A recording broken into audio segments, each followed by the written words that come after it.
Hi guys, this is Ranjit and in this video we'll be doing the review for this Asus Vivobook S14 that I had unboxed about a month ago. And guys, I had mentioned to you that it was having some BIOS issues. So about 2 weeks ago I got this BIOS update and now the sleep issues have been fixed. I won't go into every aspect of this device because I've covered most of the aspects in my unboxing video. I'll leave the link. And also just last week I had done a comparison of this one with Intel laptop, so again you can check out for performance also. In this video I'll just quickly divide it between pros and cons, what I liked and what I didn't like, because I don't want to make it a 15-minute video because I've covered most of the other aspects in my earlier video. The links will be there in the description.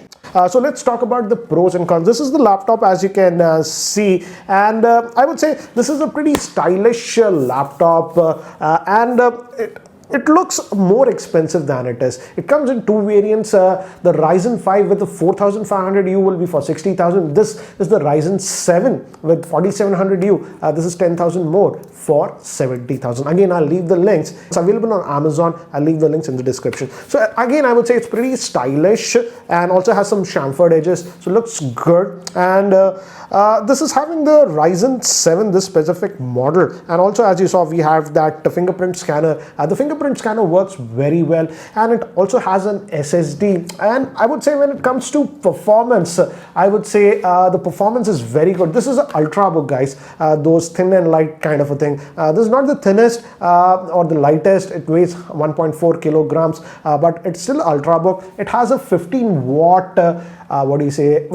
CPU. That's the AMD Ryzen 7 4700U. And man, the performance of this chip is blazingly fast. It's one of the fastest ultrabook that I have tested. Again, here are some of the benchmarks that I have run. For example, the Cinebench R15, Cinebench R20 and others, as you can see. And as you can see, blazingly fast performance, one of the fastest ultrabook, thanks to that Ryzen 7 4700U that it has. Moving to the storage, it has a 512 gigabytes SSD, and I was just running the Crystal Disk Mark. Here I would say the SSD is okay, but it's not among the fastest. If you see the score, guys, here we are getting about close to about 1500 in terms of read speeds, and this is not the fastest. The fastest SSDs go around closer to about 3000 figure. But again, for normal usage, this SSD is plenty fast. I have even done video editing with this one. So again, it's not the fastest SSD, but again, it's good enough, I would say, for most users. Coming to the software, this runs on Windows 10 Home that is pre-installed, and I like the fact that it also has Office 365 Home and Student lifetime license. So again, you have all the tools like Word, etc. You have access to that, and it's licensed that you're getting lifetime license, so you don't have to worry about all those things. So that's actually a nice thing. Now moving to another thing is that moving to Wi-Fi, the Wi-Fi performance was also very good. It supports obviously 5 gigahertz AC, but this also supports the new Wi-Fi 6, so it's sort of future-proofed also. Some of the laptops are still coming with the older Wi-Fi AC that's known as Wi-Fi 5. This supports the Wi-Fi 6, so that's actually nice. And another thing that I noticed with this laptop is the general performance is actually really good on this laptop. In my day-to-day usage in regular works and all those things, it performed brilliantly. Even when I had multiple tabs open, etc., I had no issues with this one. So that way, I would say it performed very well. And I like the fact that the fans do not come on frequently on this. When I was doing just regular work in office, writing some documents, some Excel work, and regular browsing and stuff, general stuff that you do, the fans never came up. So even when you're working, the fans do not come up on this laptop. That's actually a nice thing, because I was surprised, because this has ample power and I was worried that the fans will run constantly and it will be an issue. But happy to say, no fan noise whatsoever in regular usage. Yes, when I was continuously running benchmarks or doing very heavy video editing, the fans do come up, but it's not very loud. So I would say in that area also, it's actually good. And I would say it heats up quite a bit less compared to most other laptops. So the thermals have been done well on this one. Never it got, even when I was doing heavy video editing, never I would say it got uncomfortably hot. So that was a nice thing. Coming to trackpad, again, it's a standard Windows, precision tap trackpad. And I would say I did not have an issue with the trackpad. So as you can see, the trackpad works very well on this one. And coming now to the battery, this one has a 50 watt hour battery. I was just checking the battery report, and I would say the battery life I'm getting on this one is also surprisingly very, very good.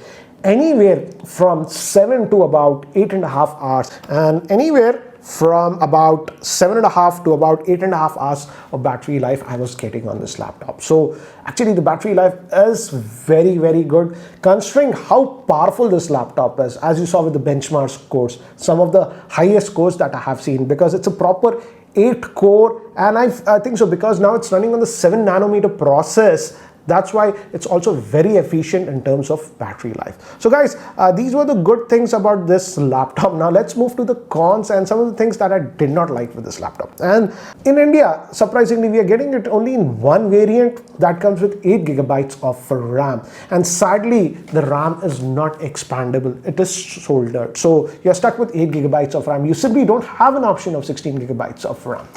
Next thing, and again guys, this is something that I'm noticing on almost every Ultrabook that is sold in India. Most of them are having that RAM soldered.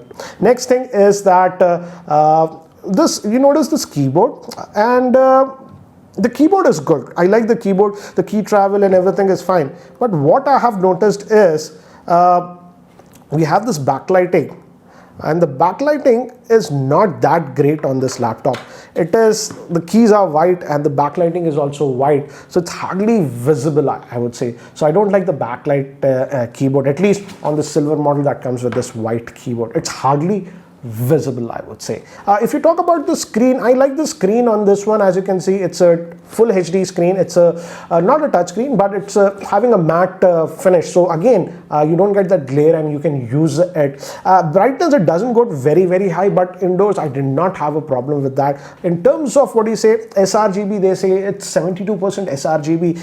That is not a problem. It's not as bad as the earlier Vivobooks that we have seen, where we have that color shifting. That is not a problem. But what I have noticed is that in terms of color accuracy, this is not the most accurate screen. I would say the colors are slightly on the colder side. That means it has a bluish tint.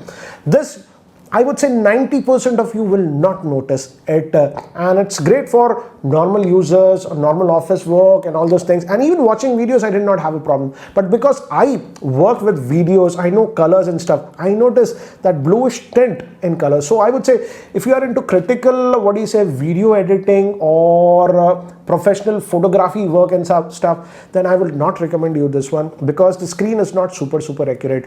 Yes, you can calibrate it with external tools, but by default I feel we have that bluish tint on this laptop. The viewing angles is not an issue. It's just that the colors, for example, look slightly on the bluish hue. That is what I have noticed. Regarding the charging, it does have the USB Type-C port over here, but you simply cannot charge this laptop with a USB Type-C charger. You have to use the barrel charger that is supplied, which is very irritating, I would say. And I would say all laptops that are costing about 55 or 60,000 that have a USB port should support USB Type-C charging, but that is simply not there.